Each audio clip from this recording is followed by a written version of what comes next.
we could jump straight in and you could tell me how this incredible project came about and how you got 35 of the most famous faces on board. Yeah, certainly. Well, for a long time, I've been wanting to make something about Indian cinema. It was such an integral part of my upbringing, but also Indian cinema is a huge part of world cinema history. We've seen lots of books written and lots of reverence paid to Japanese cinema, French cinema, Italian cinema, but we haven't really gotten that sort of deep dive contextual treatment of Indian cinema and particularly Hindi cinema, which is popularly known as Bollywood. The filmmaker whose style really defined Bollywood as we know it today was Yash Chopra.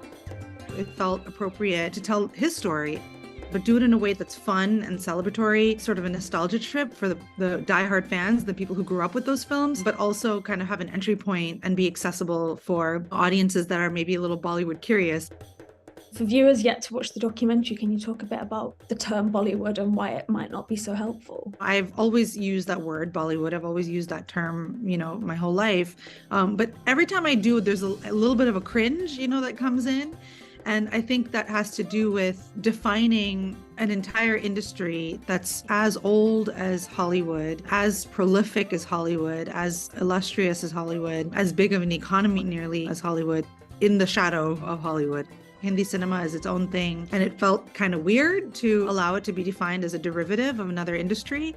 I heard people from inside the industry saying that, no, we don't like it. We don't like to define ourselves in that way. What is your relationship with Hindi language cinema? You obviously grew up kind of in LA and India, if I'm correct.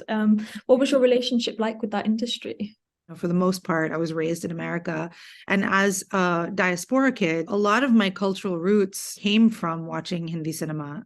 I was lucky enough that I got to travel back and forth quite frequently, but for most diaspora kids, you don't go home, to the motherland much. It's the movies that really connected us to our roots. For a lot of us, that's how we learned even to speak Hindi.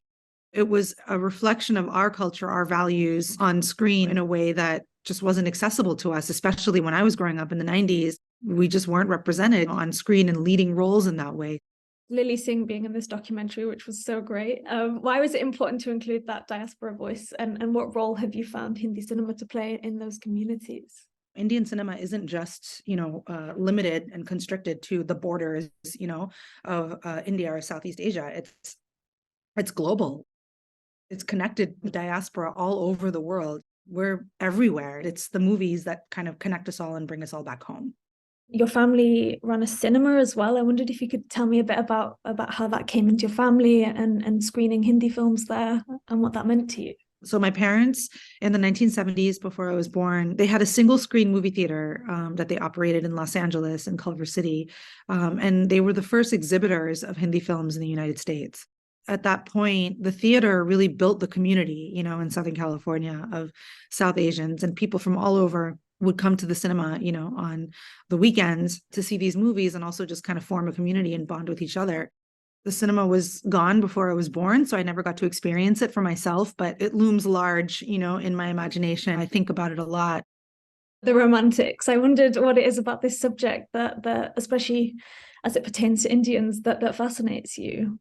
That has always fascinated me, that inherent tension, that generational tension, that emerges when you're talking about marriage and romance and love and, who to marry and who you can't marry and all of that. It's ripe for drama. As a culture, as a society, our relationship to love and marriage and, so the norms and the traditions around it is a great litmus test for where we are as a culture. How do you think that on-screen depictions of Indian romance have changed over time? Do you believe that it's becoming more westernized, to use that term, or do you think it's kind of stayed true to what it always was? It's always an interesting push and pull because I think filmmakers go like 2 steps forward and then the audience brings them 1 step back. It's an interesting dynamic to see, especially when we're accustomed to a certain aesthetic and a certain style when it comes to depictions of love and romance. The classic, like dancing around the tree, almost embracing, but then pulling away at the last second. When we go farther from that into a more Western style, traditionally Western style depiction of romance, it can feel a little jarring sometimes, but we are evolving. Do you think that Indian cinema is able to connect, to Pakistani people of Pakistani backgrounds and Muslim backgrounds in a way that the country's politics often maybe can't? We're in a period of time where art and politics have gotten, unfortunately, intertwined, in a way that leans more towards censorship than speaking truth to power. But it wasn't always that way. And I believe that it won't always be that way. Movies are meant to unite us. They're meant to be a catharsis, where we process our feelings and our trauma and project our hopes and our aspirations and our dreams. And, India was founded, as an inclusive nation. There was a time where the films reflected that, and that time will come again. And I think we're starting to see it come again already.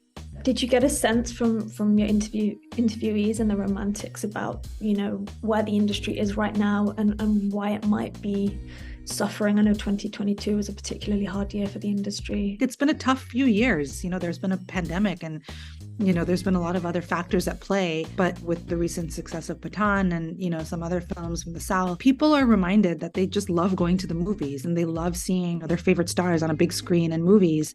I don't think you can keep people away from the cinemas for too long. So I think the film industry will bounce back. I'm not worried. And if you had to pick one, gun to your head, what is the one Hindi language Bollywood film that has had the most lasting impact on you? I would have to say Chandni. It's the archetype, it's the blueprint, for everything that I know about Bollywood and Hindi cinema and, the tropes and the majesty of it and the magic of it. It's all contained in that film. Thank you so much for your time, Smriti. This has been so interesting and just on a personal level, so fun for me as well to reflect on my childhood in this way. Thank you so much. Thanks for watching and thanks for the discussion.